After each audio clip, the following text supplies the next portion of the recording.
Curtis, this is Joel, man. It was great to see you for this lesson. I love how the setup looks over here on our left. Like you've experienced, if you keep those arms more extended in your setup, it helps you feel better through impact and hit the ball more solidly. And this is why it does that, bud, because there that triangle is looking better and better over the last few weeks. It's not quite perfect there, but that's about an 8 or 9, buddy, out of 10. So that's pretty sweet. And then over here, another reason you're hitting it so well and so solidly and so far is that you're right around that plane line beautifully on the downswing with that club head. Beautifully there, Curtis. At impact there, you're just about in the same posture you were in your setup because you're getting more careful with your posture and your setup. That looks great. And right there through the top of your left shoulder, parallel to the plane line in your follow-through is absolutely textbook there where that shaft is. So that is great news, Curtis.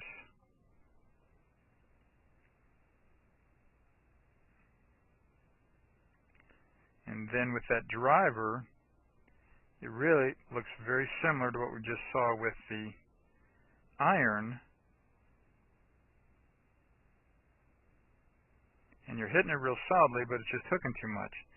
So I really don't want to give you any big changes with your full swing in the effort to make that driver better, because I'm afraid you would lose some of the good things you've built up in the last few weeks, Curtis, with your swing and some of the great feels and ball flights you're getting with all the other 13 clubs, or about 10, 11, 12 clubs. Just that driver and 5-wood and maybe the hybrid are hooking more than you'd like. So here's the hybrid. I'm sorry, the 5-wood. And see how the swing looks so similar to that 5-iron swing or 7-iron swing you made a few minutes ago. And look how good the arms look over here. Your triangle through impact. Hands turn over beautifully there, Curtis. You're in balance real well. Again, the shaft, the club head's right around that plane line on the downswing, nicely above it after impact through the top of your left shoulder, parallel to that plane line in your follow-through. So all these great things are going on there, buddy, with your swing. And then when you hit that batch of 6 or 8 or 10 5-woods, almost all of those are in play off a tee. And yet it would just go maybe 10, 20, or 30 yards farther, maybe even 40 yards farther than your 5-iron that you've been keeping in play pretty well off the tee the last few weeks, especially in the tournament this week. So just make sure you use that 5-wood off the tee as much as you can. Practice with it in batches as well as with your driver the next few weeks before school starts. But don't do anything to really fool around with your swing to try and hit that driver better, because I'm afraid that would hurt your other clubs. For right now, just practice with it, and when it starts to feel better here in the next week or two, you can start to use it occasionally on the course, but use that 5-wood a lot like you did yesterday in the lesson. We'll see that thing like we're seeing that one take off straight and high and far there, buddy. Use that on the course, and that'll keep those drives in play and just get you out there a little farther. Thanks so much, Curtis. That's great work, man, the last few weeks. Pretty good scores this week in that tournament. That's great that you attained your goal there on Wednesday at Whitewater. This is Joel Suggs. I sure enjoyed meeting you down at the Cincinnati Golf Show this weekend and showing you your swing on the 2D equipment that I have. And so I want to take about 2 or 3 minutes to just show you around Meadowlinks. This is the studio I use in the winter for all my students. You see there's the down-the-line camera angle for our 2D equipment. And then we have the face-on camera angle also. And then what we also have here is 3D equipment to where I can show you your swing from 6 different camera angles with this 3D equipment.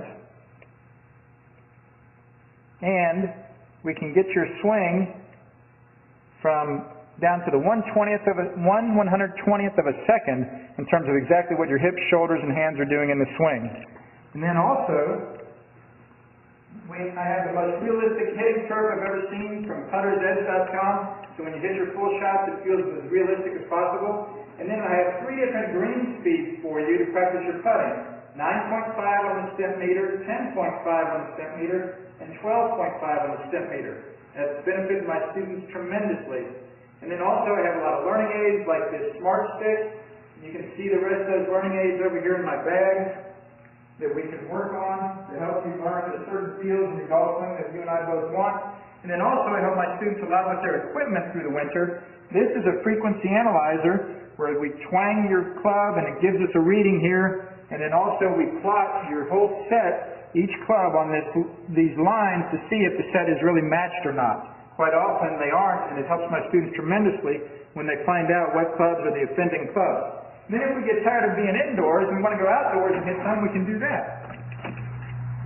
It's my daughter! Ellie! Good to see you. I haven't seen her in weeks. No wonder you've been gone, Ellie. You've been out here playing in the snow all this time. But this is our natural turf area. This is closed until April, as you can see. But it's a fantastic area where we can step outside and hit some balls and get some real ball flight. Or, if we get pretty satisfied that things are looking better on the video here, we're kind of cooped up inside and want to go outside, we can step on out and hit balls and see real ball flight for about 5 or 10 or 15 minutes, however long you and I can stand the cold, out into the air, and we see them land at these different flags. I have a yardage book for this driving range. It's the first one I've ever seen in my life where we know exactly what it is with the front, back, and middle of each green.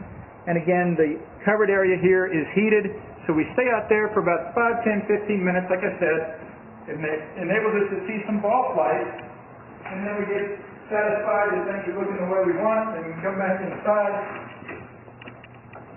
take off our coat, and look again at the video equipment to see how everything's looking, to make sure that you understand it.